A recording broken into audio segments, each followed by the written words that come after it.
नमस्कार दोस्तों, YouTube channel ओम study divider में एक बार फिर से आप सभी का स्वागत है। आज की वीडियो में मैं आप सभी के लिए पुलिस भर्ती परीक्षा में पूछे जाने वाले सिलेबस वाइज प्रश्नों को हल कराऊंगा, जिसके लिए मैंने सामान्य ज्ञान तथा सामान्य हिंदी के 10-10 प्रश्नों को लिया है। और यदि आप तैयारी कर रहे हो तो इन सभी 10 प्रश्नों को हल करिए और अपना परीक्षण भी कीजिए। तो सबसे पहले हम सामान्य ज्ञान के 10 प्रश्नों को हल करेंगे, जिसका पहला प्रश्न है, खानवा का युद्ध कब और किसके बीच हुआ था?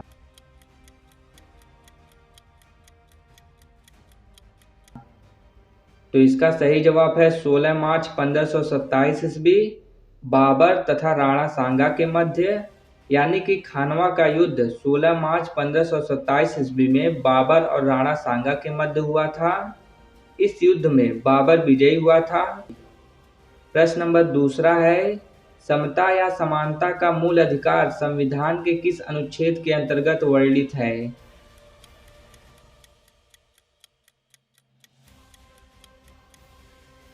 तो इसका सही जवाब है अनुच्छेद 14 से 18।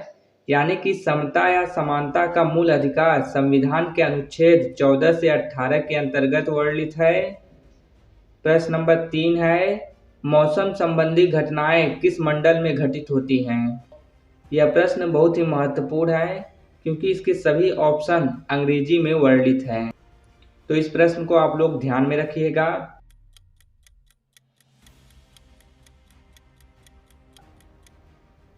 तो इसका सही जवाब है ट्रोपोस्फियर। यानी कि मौसम संबंधी घटनाएं ट्रोपोस्फियर में घटित होती हैं। ट्रोपोस्फियर को क्षोभ मंडल भी कहते हैं। प्रश्न नंबर 4 है, सेरीकल्चर किस उत्पादन के प्रति समर्पित है?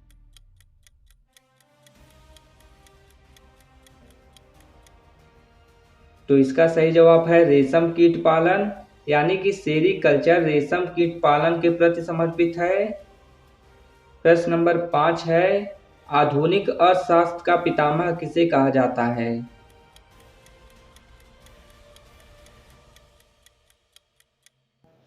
तो इसका सही जवाब है एडम स्मिथ। यानी कि आधुनिक अर्थशास्त्र का पितामह एडम स्मिथ को कहा जाता है और केवल अर्थशास्त्र का पितामह कौटिल्य जी को कहा जाता है। प्रश्न नंबर 6 है, ज्ञानपीठ पुरस्कार की शुरुआत कब की गई?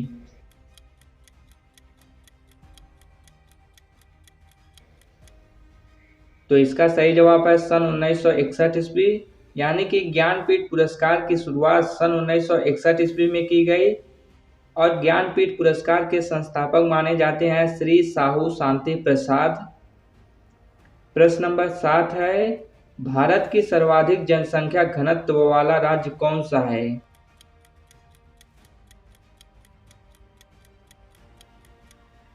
तो इसका सही जवाब है बिहार। यानी कि भारत की सर्वाधिक जनसंख्या घनत्व वाला राज्य है बिहार। आप लोगों को यह भी ध्यान में रखना है कि 2011 की जनगणना के अनुसार 1106 व्यक्ति प्रति वर्ग किलोमीटर बिहार में हैं। प्रश्न नंबर 8 है, भारत एवं पाकिस्तान के मध्य खींची गई सीमा रेखा का क्या नाम है? यह प्रश्न बहुत ही महत्वपूर्ण है।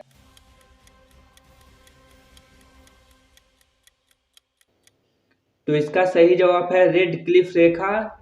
यानी कि भारत एवं पाकिस्तान के मध्य खींची गई सीमा रेखा का नाम है रेड क्लिफ रेखा। प्रश्न नंबर 9 है, कथक किस राज्य का प्रसिद्ध लोक नृत्य है?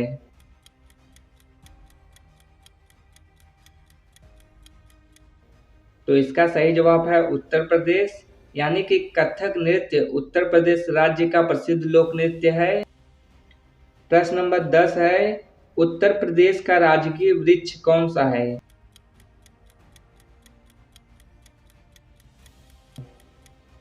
तो इसका सही जवाब है अशोक।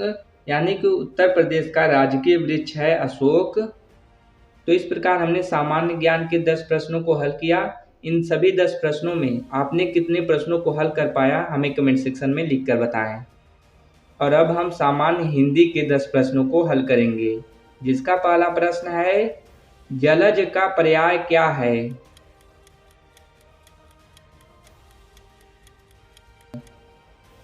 तो इसका सही जवाब है कमल। यानी कि जलज का पर्यायवाची है कमल।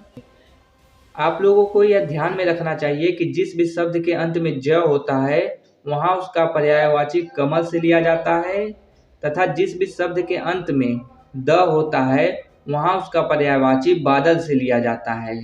जैसे कि यहाँ पे अगर ज है जलज, तो इसका पर्यायवाची होगा कमल।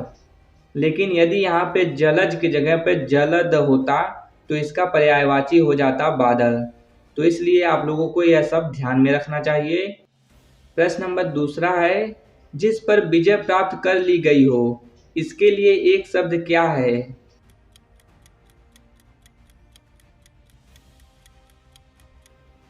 तो इसका सही जवाब है विजित, यानी कि जिस पर विजय प्राप्त कर ली गई हो उसे विजित कहा जाता है।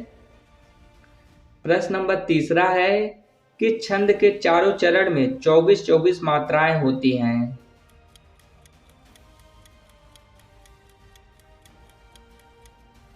तो इसका सही जवाब है रोला छंद, यानी कि रोला छंद के चारों चरणों में 24-24 मात्राएं होती हैं।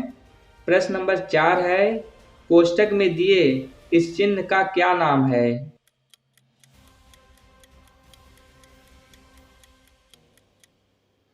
तो इसका सही जवाब है विस्मयादि बोधक चिन्ह, यानी कि कोष्टक में जो चिन्ह दिया है इसका नाम है विस्मयादि बोधक चिन्ह। प्रश्न नंबर 5 है, आंख का तारा होना मुहावरे का क्या अर्थ है? दोस्तों, इस प्रकार के प्रश्न पुलिस भर्ती परीक्षा में पूछे जाते हैं।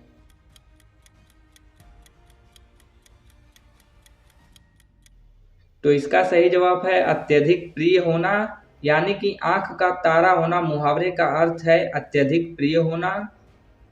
प्रश्न नंबर 6 है, पीताम्बरः में कौन सा समास है?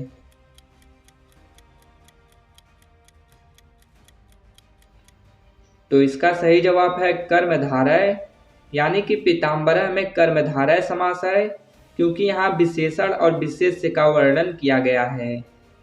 प्रश्न नंबर 7 है, बिल्ली छत से कूद पड़ी में कौन सा कारक है?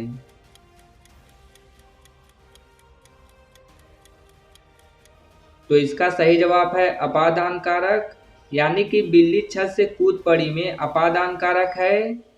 अपादान कारक का चिन्ह होता है से अलग होना, यानी कि बिल्ली जब छत से कूदी तो वह छत से अलग हो गई, इसलिए यहाँ पे अपादान कारक का प्रयोग हुआ है। प्रश्न नंबर 8 है, प्रत्येक में कौन सा उपसर्ग है?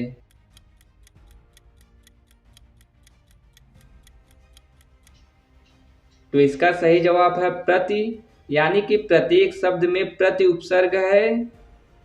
प्रश्न नंबर 9 है, लिखावट में कौन सा प्रत्यय है?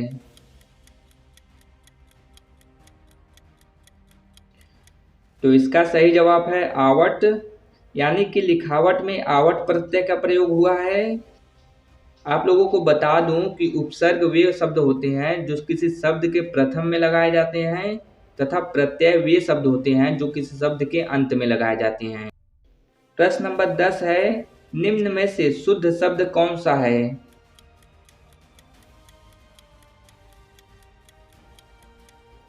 तो इसका सही जवाब है उज्ज्वल, जिसमें दोनों ज आधे आधे प्रयोग हुए हैं और वह पूरा प्रयोग हुआ है।